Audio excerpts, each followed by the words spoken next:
I've been working in BioEssence for about 6 years. BioEssence po kasi naging second family ko na, ma'am. Dito na naging kampante na ako, dito na ako nag-grow as a corporate account executive. And now, I'm a senior account executive na po. Single ako pumasok dito.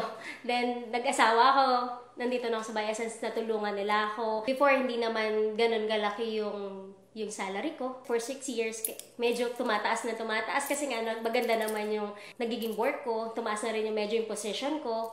Anytime na kailangan ko ng cash or something, natutulungan ako ni BioEssence. Basta emergency, ma'am. Sabi ko nga, magiging loyal ako na empleyado. Marami nagsasabi sa akin, hindi ka ba nagsasawa sa BioEssence? No, hindi po. Kasi loyal nga ako sa BioEssence. Tapos dito ako natuto lahat. Maraming salamat sa BioEssence.